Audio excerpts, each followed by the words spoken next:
Welcome back, Crickellectuals, to another episode. I'm joined here by Rafan, my co-host, and we're excited to bring you another episode. Rafan, how's it going? I'm well, Jay. Thank you. Just making the most out of the remainder of the year and going on a mini vacation tomorrow. Looking forward to it. How about you? Oh, that's good, man. That's nice. Yeah, same here. We're trying to find something to do with the kids. We're going to the zoo tomorrow, so All right. we'll have some fun tomorrow. Should be good, man. And speaking of end of the year, we thought we'd take this episode and focus on Pakistan's performance in the year 2021, go over each series and see what we think and analyze each series and see where Pakistan stands and what kind of momentum we take into 2022. Yeah, what a year it's been. It's been a lot of cricket and a lot of ups and downs also. But yeah, it's one of our final episodes of the year, so we should definitely get into how things went. So when you look at our table here, the games we played, the games we won, and the games we lost, what are your initial observations? What do you see? What do you notice? I see a lot of away series, which is good for performance, but bad for home cricket once again. And that's something we've been continuously working on. But good to see that South Africa finally made a trip to Pakistan, and so did West Indies. And we were trying to get New Zealand in, and they had to bail out last minute. So did England. So the positives are the home cricket is back, and I also see a lot of series wins, especially in away games against teams that are ranked higher than Pakistan. Yeah, I'm surprised a little bit. You know, this year's been a crazy year with COVID and everything else. Games getting rescheduled, postponed, canceled.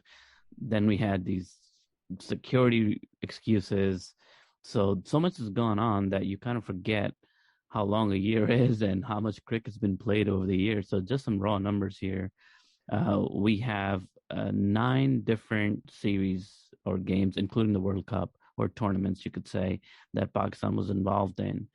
And out of these 9, when you look at, series wins, Pakistan has won about 5 series. And the ones that we've lost out of the 9, including obviously the World Cup, if you take out the World Cup, then you're left with 8.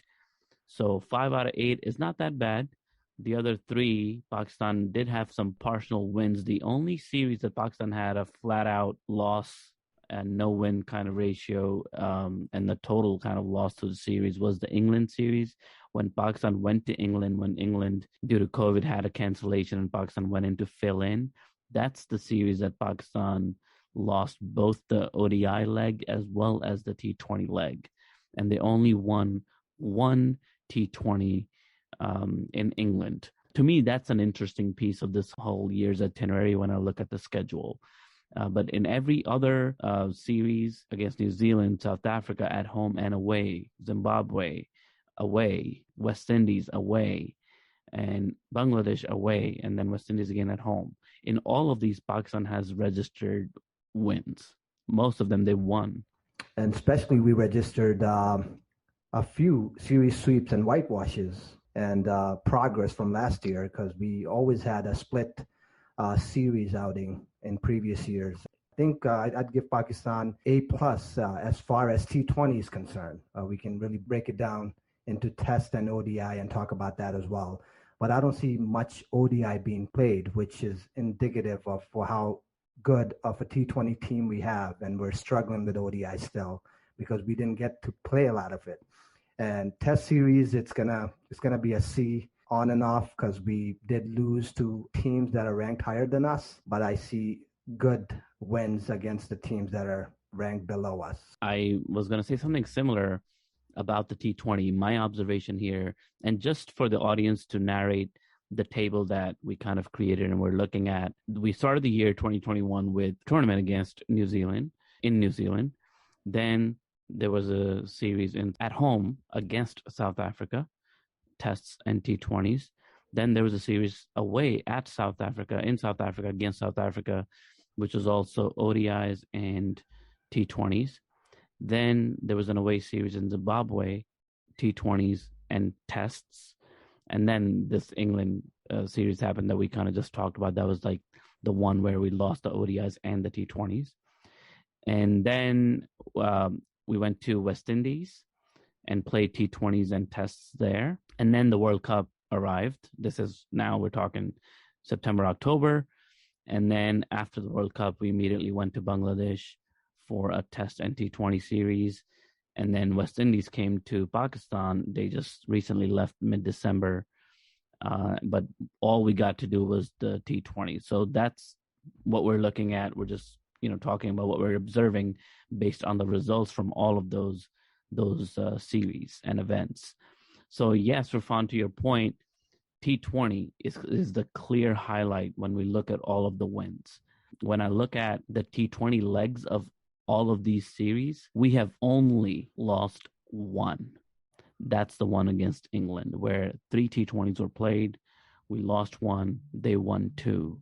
So in every other one, New Zealand, South Africa at home and away, Zimbabwe away, West Indies away, Bangladesh away, and West Indies at home again. In all of these, we have won all of the T20 legs of these tournaments. Now, what I'm thinking and what's on my mind, and this is also a question that's been being brought up by some ex-cricketers, is Pakistan, one, just a T20 team, and two, if Pakistan is a really good T20 team, is that a problem? Is that indicative of us not being good enough in one-day internationals and test matches? Or should we look at these separately? What do you think?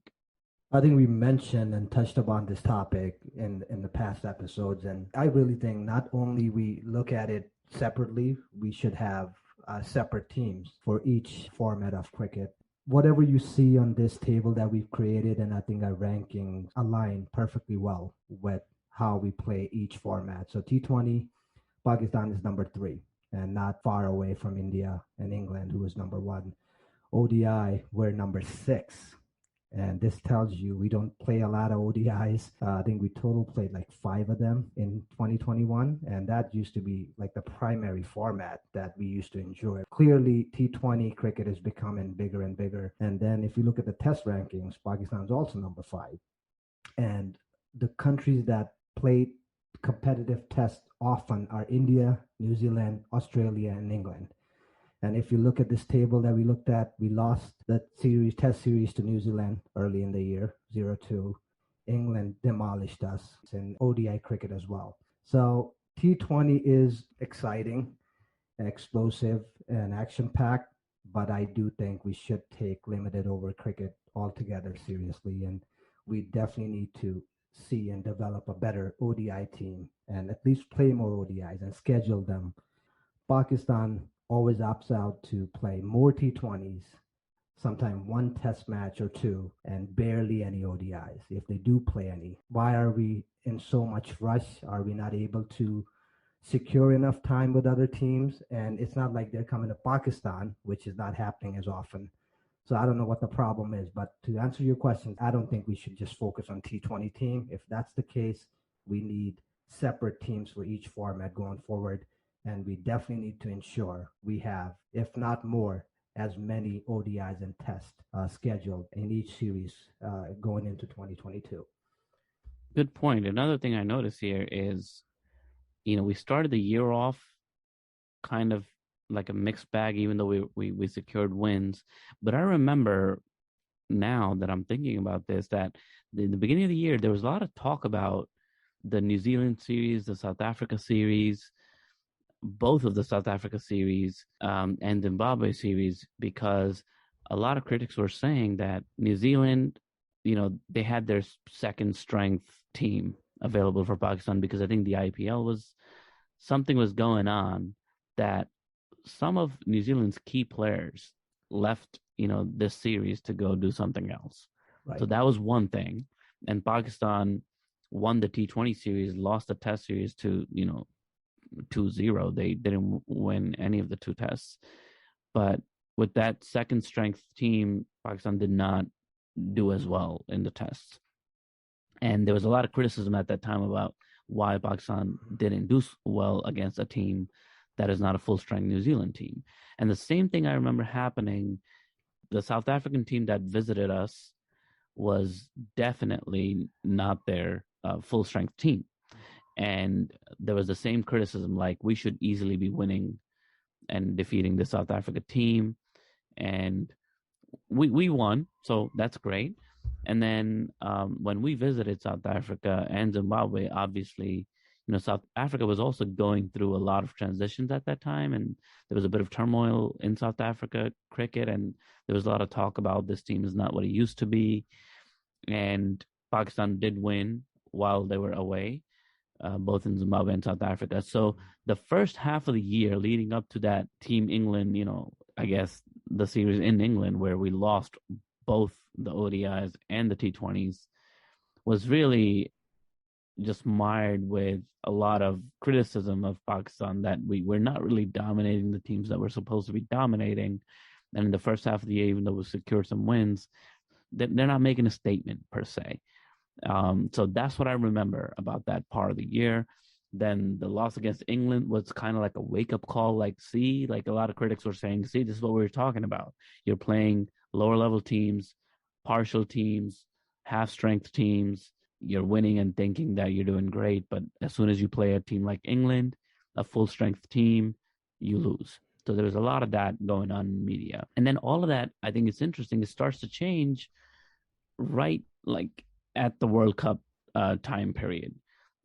After the West Indies series, we win the T20 1-0. I guess it was only, I don't understand this data right now. Maybe a T20 was canceled or something because we only had one T20. And then there was a test played between Pakistan and West Indies, also 1-1. So after this is when we're like, remember going through that huge transition where there's a new PCB chairman coming up. Wasim Bakar resigned. New coaching staff is hired. Ramiz comes in and makes a couple of small changes. Prime Minister Imran Khan invites the team for T20s too. And then all of a sudden we see team changes. 3 players are dropped and replaced. And a 4th one is brought in from reserves or something like that. So, and after that, we have a clean sweep in Bangladesh and a clean sweep in West Indies.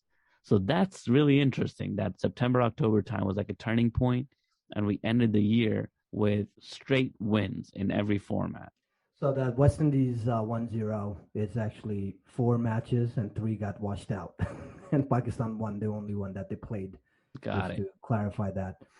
And I think it also has something to do with, remember when we started our podcast during that time, we should put that on the table too. That's our anniversary. Do you remember the date when we first started, Jay? I don't remember the date. Was it September 9th or something like that? Was our first episode? Oh man, that's shameful. Let me look it up as I'm horrible. Both of us don't know. We're so into our podcast. We have no idea what our the first episode we published was September 19th. So. Oh, there we go. So I was off by 10. I had one of the digits right, okay. Man. We may have recorded 10 days before that. You never know. We were preparing to start. Yeah. We were preparing for the launch. So excuse us. There's so many episodes going around, and then you're involved with free hits. So if this was a relationship, we would be in a lot of trouble right now for forgetting our anniversary. A breakup on live radio. That's right. I was saying that it also has to do with, remember when Ramiz was talking about New Zealand and England bailing out, and we were not happy about it. Obviously, we felt insulted that finally Pakistan was bringing cricket home with these higher ranked teams, and they just denied our welcome. And Ramiz mentioned to take the anger out on the field and let's not bash anybody down. And I think we did see some momentum and some motivation going into the World Cup. And that's where things really started to change. Yes, we also had the new coaches, which usually is not a good thing before a major tournament. It's turmoil. But, yeah, the changes reflect later on in time. I think even till this date, it's too early to say if Ramiz is a good chairman or the coaches are better than what and we don't even have permanent coaches. So yeah. I really think it's the anger and the insult that we received from New Zealand and England. We took that into consideration and we just took our anger out and we entered the stage in fashion with beating the number 1 team that was likely to win the World Cup by 10 wickets. That's the highlight for me for this year. Pakistan beating India by 10 wickets, and then we took it from there. We had New Zealand on the receiving end as well. So it was a good year. if you look at the England series, that happened right before West Indies, right before the World Cup. Well, we weren't prepared for that. That came out of nowhere. We were just trying to, Yeah, we cater volunteered. to their need because somebody else bailed out, and we weren't ready. England pitches are difficult, and our players are new, so I'm not gonna blame our team so much for that. The best win out of the whole table that we're looking at was versus South Africa. They did have a decent team. AB de Villiers has left a long time ago, and I think a couple other players had retired. But this is the series where Babar Azam, I think, scored a century, and he topped the ranking as number one ODI batsman. And I think Fakhar Zaman registered 2 centuries in this series as well. And he actually almost scored a double century, and he got run out because Quinton de Kock, appropriately named in this scenario, distracted him and pointed to the other with direction and the with it. ball. And then he got run out, man. At 193, he could have scored, and we lost that. That's the only match we lost. I'm glad he distracted him with the ball and not something else. The interesting part that's so.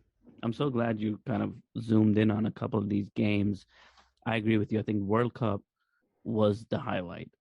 That just like rising out of the ashes really is what I visualize. That's what Pakistan was going through. Pakistan cricket at that time was rising out of the ashes. Babar Azam was under, I can only imagine, immense pressure. The board is going through all these transitions. There's all this talk about, Babar being the captain. Should he be the captain? And is his captaincy now going to be stronger or weaker because of this transition? And like, is he going to get to make more calls or not? All kinds of things were going on. He still managed to captain, and he still managed to perform as a T20 player as well, and in tests. So, that to me is really the World Cup. The main high point of the whole year. It came a bit late, but it came at the right time, and the way those guys came together and played together and made everybody proud. I think that's definitely the highlight. Some of the other things you were mentioning, I think, are interesting to note here too. We didn't put those 2 series that were scheduled but were abandoned, the England and the New Zealand series, in our tables. But those 2 series were also meant to be before the World Cup and prepare us for the World Cup in some ways as well. Those 2 series, the New Zealand and England series, were supposed to be our toughest challenges of the year, but unfortunately, we were robbed from having those experiences, and nobody got to see the outcome of those series. So I think that's something to also remember. No other team, people have had to abandon due to COVID, obviously, but no other team has gone through this many series abandonments as Pakistan has. And not to mention, there's pressure not only about performing, but the cricket board, the body itself, the structure, the organization itself is under immense pressure because of how much this costs the board, having lost so many games, the rights, the broadcasting, and whatnot. So much goes into it. We talked at length about the consequences of these 2 canceled series in our previous episodes, but that's just something to remember. It kind of puts everything into perspective as to what a year this has been, and why the wins that we did manage are kind of remarkable given the circumstances. And then to end the year with Babar Azam and Mohammad Rizwan near the top of the charts as, arguably the world's best batsman all around, to see that's kind of, really, really inspiring in ways. So congratulations to Pakistan on a really good year. Absolutely, and think of it from Babar's perspective. Getting a call that you're going to be the new captain, congratulations, and you're going to represent us in the World Cup. By the way, we lost our coaches. We have a new chairman, and you're playing your first match against India. Good luck. He delivered, and he was completely worry free. And you saw what happened. They had a 152 run partnership, and we completely demolished India before reaching the semifinals, and it happened to us. And it's a knockout stage game. It happens, and But overall, if you look at the T20 games, once again, I think we only lost, what, 2 or 3 matches all year long, including the one we lost against Australia in the semifinal. So yeah, we're definitely a strong T20 team. And ODI, I think to assess it perfectly, we would have to see more ODI series to see what we can do. So we haven't seen that, but Babar Zaman, and Rizwan have the longevity to survive an ODI game as well. Check my math on this, man, but like when I look at this table, I'm counting only 6 ODIs the whole year. Is that right? That sounds about right. We didn't play that much That's ODIs crazy to me, especially considering ODI was the primary, mode of cricket format. Yeah. for so long. And this past year, there was only, 6 games that Pakistan played. I don't know. I'll be interested in seeing how the other teams fared. But another interesting point here was how many T20s Pakistan played. You mentioned earlier that we play a lot more of these, and Pakistan did set a record of having them or registering the most T20 wins, I think, at 18, and that's a great record, and it also is reflective of how much more of that format did we play. I think we played over 40 T20s compared to some of the other teams. So it's really interesting. I think what's worked for us is the opening partnership. We've talked about this in our last episode, but obviously Babar and Rizwan, we found a good combination. Let's stick to it. Let's move on. We still need to work on numbers 3 and 4. Fakhr Zaman has been a hit and a miss lately, especially in the last 4 months or so. So we want to see what's the deal with that. Haider Ali seems to be a prospect in that position also.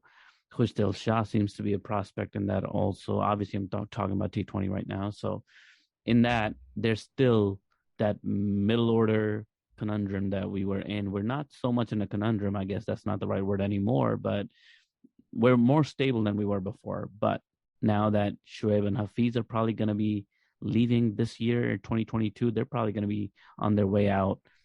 And, it's, we think, let's see what happens. But yeah, them two, they just get younger while we get older. But if they are to leave, then this leaves another kind of hole.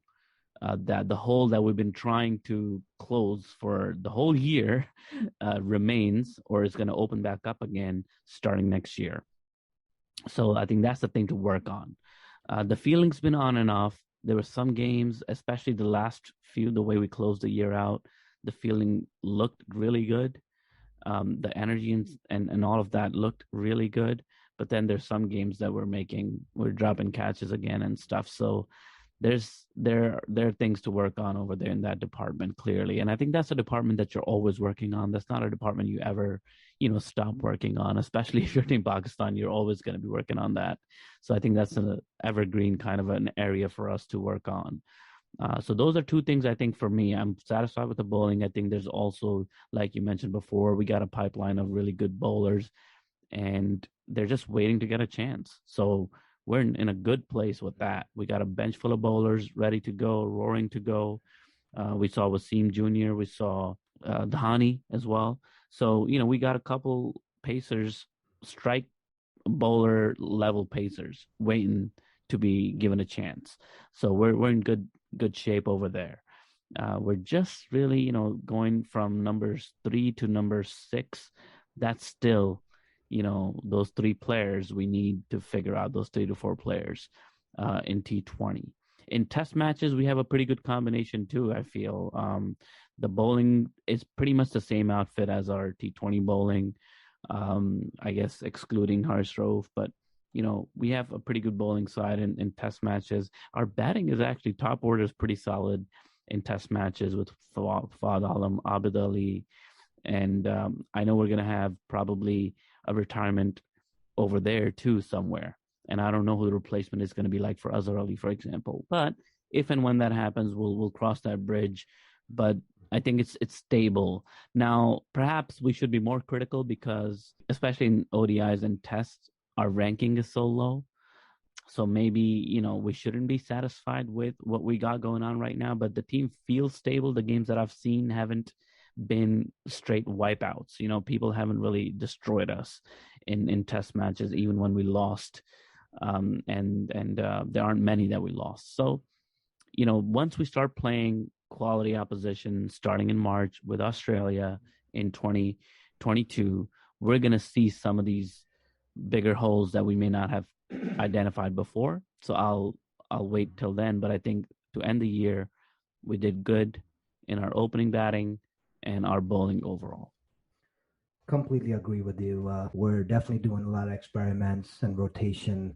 T20 is obviously strong. The highlight of the year for me is consistency. We haven't seen the batting click every single time, whether it's the top order or the middle order, and experiments of new players who've been really gelling in and performing. That's a good sign.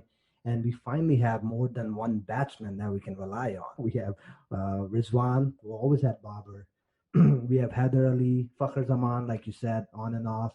If that guy gives us a century every 5 matches, we'll take it. That's a good status, I think. Our feeling is, yes, it's not as consistent as it should be, but it's way better than what it used to be. So that's definitely a plus, right? How many catches did we drop in each match previously? And I'm not even talking long ago. I'm talking about last year. So overall, a great year for Pakistan, and hope it continues into 2022. And we hope it continues. And on that note, friends, we wish Team Pakistan the best of luck. And we wish you all a very happy new year. We're going to end our episode. Don't forget to check us out at crickellectuals.com and check us out also on social media at Crickellectuals. And engage with us and let us know what questions you have and what you want to see in the next year and what you want to have us or hear us talk about in the next year. So until next time, take care and we'll talk to you soon. Bye.